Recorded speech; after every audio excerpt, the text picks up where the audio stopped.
Hi everyone. So a lot of people would come up and tell you that newspaper पढ़ना and everything is very very important, right? Indispensable part. आप उसके बिना चीज़ें नहीं कर सकते. But none of these people tell you how to read the newspapers. And जब हम लोग किसी भी एग्ज़ामिनेशन में, पर्टिकुलरली ऐसे एग्ज़ामिनेशन में, यूपीएससी जैसे एग्ज़ामिनेशन में जब हम लोग स्टार्ट कर रहे होते हैं, तो सबसे पहले फर्स्ट चैलेंज जो हमें एनकाउंटर होता है कि फ्रॉम वेयर टू बिगिन, कहाँ से शुरू करना चाहिए. This is the first challenge. Sources इकट्ठा कर लेते हैं एंड एवरीथिंग. तो हम क्या कर रहे हैं, I am basically consulting, right, with every aspirant जो कि प्रिपरेशन या तो कर चुका है या करने की सोच रहा है, and that is one on one. इसमें वन ऑन वन मेथडोलॉजी, जो पूरा प्रोसेस है प्रिपरेशन का, वो हम आपको बताएंगे, and that will be free of cost. I'm not going to charge anything for that particular phone call with you, right? And in case you want to understand that how you need to do, क्या basic चीज़ें हैं जो आपको पहले से ही पता चलनी चाहिए, तो उसके लिए मैं कुछ टेम्पलेट शेयर करता हूँ यहाँ पे. और ये टेम्पलेट क्या है? ये टेम्पलेट ज़्यादा कुछ नहीं है. ये टेम्पलेट बस एक फॉर्मेट है फंक्शनिंग का या प्रोसेस का, कि क्या मिनिमम चीज़ें हमें इंश्योर कर लेनी चाहिए, है ना. तो सबसे पहले जो सबसे इम्पॉर्टेंट होता है वो आपका होता है सिलेबस. अब देखिए, ये सिलेबस को स्टडी हमें करना चाहिए, लेकिन थोड़ा सा इसके जो सब्जेक्ट्स हैं वो कवर कर लेने के बाद हमें सिलेबस देखना चाहिए. सिलेबस से हमें कभी स्टार्ट नहीं करना चाहिए. मोटिवेशन किल हो जाएगा, मोटिवेशन टू कंटिन्यू किल हो जाएगा, बिकॉज सिलेबस जो है वो वास्ट है. कब? जब आप मेंस का देखते हैं. मेंस में आप 1, 2 और 3 जीएस पेपर्स का जब आप सिलेबस देखते हैं तो वो काफ़ी वास्ट नज़र आता है. तो उसमें आप डायरेक्शन लेस हो सकते हैं. और प्रीलिम्स का जब आप सिलेबस की बात करेंगे तो वो ना के बराबर है. लेकिन कुछ बेसिक्स हैं जो कि हमें पढ़ने रहते हैं, जैसे हिस्ट्री.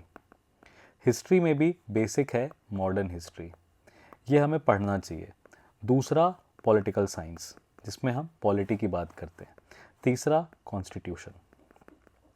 कॉन्स्टिट्यूशन के आर्टिकल्स और ये सब चीज़ें क्वेश्चन के रूप में आती हैं. फिर इसके बाद हमारा ज्योग्राफी होता है.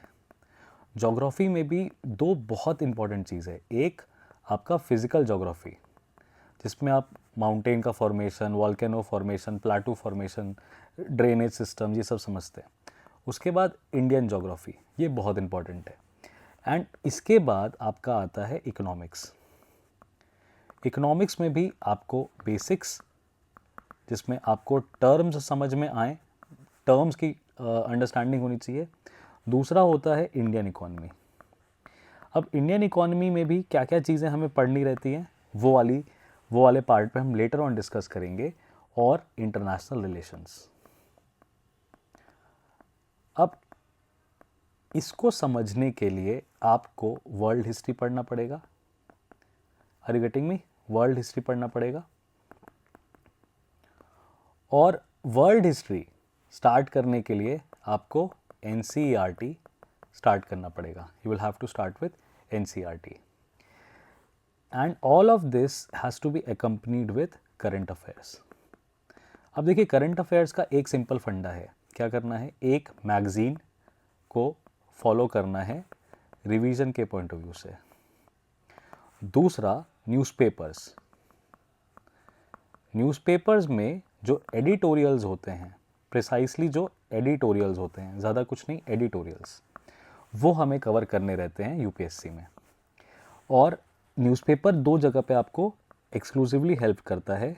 साइंस एंड टेक से रिलेटेड, दूसरा एनवायरनमेंट से रिलेटेड. अदर देन दिस बाकी सारा काम आपका एक मैगज़ीन जो आप फॉलो करेंगे ना करंट अफेयर्स की, उससे हो जाएगा. अब बात करते हैं टेंटेटिवली टाइम पीरियड कितना लगना चाहिए. ठीक है, जो हमारा प्रिपरेशन होता है उसमें हमारा टाइम पीरियड कितना होना चाहिए. देखिए, सिंपल सा बात है कि अगर आप हिस्ट्री को स्टार्ट कर रहे हैं, मॉडर्न हिस्ट्री को, तो इसके दो पार्ट्स हैं. एक है आपकी एनसीईआरटी, जो आपका फाउंडेशन बिल्ड करता है अगर आप प्रिपरेशन को स्टार्ट कर रहे हैं. उसके बाद दूसरा आपका होता है स्टैंडर्ड सोर्स. और ये जो स्टैंडर्ड सोर्स है ये सभी को पता है कि आप बिपिन चंद्रा का स्पेक्ट्रम जो है, बिपिन चंद्रा स्पेक्ट्रम, ये सारी बुक्स आप करते हैं, ठीक है, मॉडर्न हिस्ट्री की। लेकिन एक बहुत अच्छी किताब है प्लासी टू पार्टीशन। अब ये पढ़ना चाहिए कि नहीं पढ़ना चाहिए, देखिए रिकमेंडेड तो नहीं है, ये गुड रीड है, टाइम मिल गया तो इसके भी कुछ चैप्टर्स आप पढ़ सकते हैं।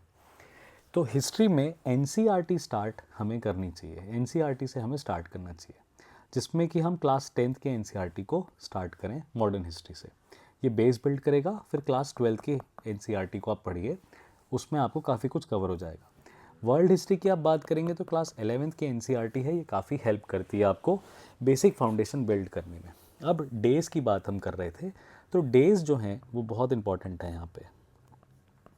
देखिए एक सब्जेक्ट को आपको एक मंथ देना है, तो टोटल आपके पास 6 बेसिक सब्जेक्ट्स हो जाते हैं। अब ये 6 बेसिक सब्जेक्ट्स में 6 मंथ्स हो गए। इसमें सिर्फ आपको रीड नहीं करना है, इसमें आपको नोट्स बनाते हुए चलना है। सेकंड, आपको रिवीजन करना है जो आपने पढ़ा। दूसरा, आपको उसके ऊपर टेस्ट्स देने हैं। एंड एट लास्ट आपको उसके ऊपर डिस्कशन करना बहुत ज़रूरी है। एक चीज़ है, थंब रूल है, इसको कभी मत भूलिएगा। थंब रूल क्या है? जब तक आपने सेल्फ रीड नहीं करा और खुद के नोट्स नहीं बनाए, राइट, सेल्फ रीड नहीं करा, खुद के नोट्स नहीं बनाए, तब तक ना तो आपको रिवीजन में मज़ा आएगा, ना आपको टेस्ट समझ में आएंगे, ना आप डिस्कशन कर पाओगे। तो इम्पॉर्टेंट ये है कि आपको देखो पढ़ना तो पड़ेगा, खुद से तो पढ़ना पड़ेगा, खुद से पढ़ के करना ये सारी चीज़ें पड़ेंगी। तो उसके लिए आपको लगेगा इनिशियली 6 महीना। अब इस टाइम पे आप आंसर राइटिंग की बात करेंगे कि सर आंसर राइटिंग करना ज़रूरी होता है, नहीं कर पाओगे। इस टाइम पे तुम 2 चीज़ें, 2 कॉमन या 2 पैरेलल चीज़ें कर सकते हो। 2 पैरेलल चीज़ें क्या है? पास्ट ईयर पेपर का एनालिसिस 10 इयर्स, एंड सेकंड है मेंस के जो क्वेश्चंस हैं, राइट, इनको चैप्टर वाइज नोट डाउन करना स्टार्ट करो। यानी 10 साल का 10 इयर्स का जो पेपर है, आपको उसको क्या करना पड़ेगा? आइडेंटिफाई करना पड़ेगा वहाँ से कि क्या क्या एरियाज़ आप कवर कर रहे हो, और इसकी आप एक इंडेक्स बनाते चलो, इसका आप एक लिस्ट बनाते चलो। ज़्यादा नहीं, एवरी डे 25 प्रीलिम्स के क्वेश्चन देखिए, ठीक है, प्रीलिम्स के क्वेश्चन। जैसे मान लीजिए आप हिस्ट्री पढ़ रहे हैं, सिंपल सी बात है, आप हिस्ट्री पढ़ रहे हैं, आपने 2024 का पेपर, 2025 का पेपर डाउनलोड किया, इसमें आप हिस्ट्री के क्वेश्चन स्पॉट करिए, एरियाज़ स्पॉट करिए।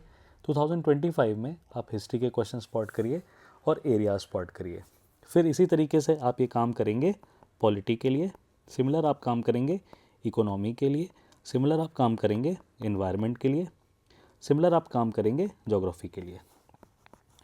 और जब आप ये काम 5 साल आप देखेंगे, 5 साल के पेपर आप कर चुके हैं, सब्जेक्ट वाइज जब आप इसको फिगर आउट कर रहे हैं 25 प्रीलिम्स क्वेश्चन, तो आपको एरियाज़ जो हैं, एरियाज़ इनटू फोकस, वो आइडेंटिफाई होने लगता है कि अच्छा यहाँ से क्वेश्चन ज़्यादा आते हैं, और आप साइमल्टेनियसली रीड कर रहे होते हैं, तो आपको रिवीजन के टाइम पे समझ में आता है कि यार ये क्वेश्चंस तो प्रीलिम्स में पूछे गए हैं। फिर यहाँ पे एरियाज़ इनटू फोकस के साथ साथ आपको गैप्स भी आइडेंटिफाई होने लगते हैं जो आपके नोट्स में नहीं हैं, ये जो आपने बुक्स में नहीं पढ़ा है। इसके लिए आपको गूगल करना पड़ेगा, ठीक है। तो ये चीज़ आपको साथ में करनी है, प्लस आपको 2 मेंस के क्वेश्चंस PYQ से एवरीडे देखने हैं। इतना सिंपल सा काम करना है आपको 6 महीने, ठीक है। ये काम अगर आपसे नहीं हो रहा है तो यहाँ पे प्लीज़ कंसल्ट करिए, गाइडेंस लीजिए। ऑब्वियसली ये जो प्रोग्राम है ये एक ऑनलाइन प्रोग्राम है, राइट। ये ऑलमोस्ट 365 डेज़ का प्रोग्राम है जिसको हमने टारगेट में ब्रेक किया है। तो लेटस से टारगेट 1 हमारा ये है कि हमें हिस्ट्री पढ़नी है कितने दिन में? 30 डेज़ में। अगर हमारा ये टारगेट कंप्लीट हो जाता है तो ठीक है, नहीं तो रिफ़ंड, पैसे वापस। यानी हिस्ट्री का सिलेबस अगर 30 दिन के अंदर ख़त्म नहीं कराया गया with proper guidance road map, तो हिस्ट्री सब्जेक्ट का जो फीस है वो रिफंड हो जाता है। ये कॉन्सेप्ट काफ़ी रिस्क टेकिंग है, रिस्क बियरिंग है, and that is why we are not discussing it here.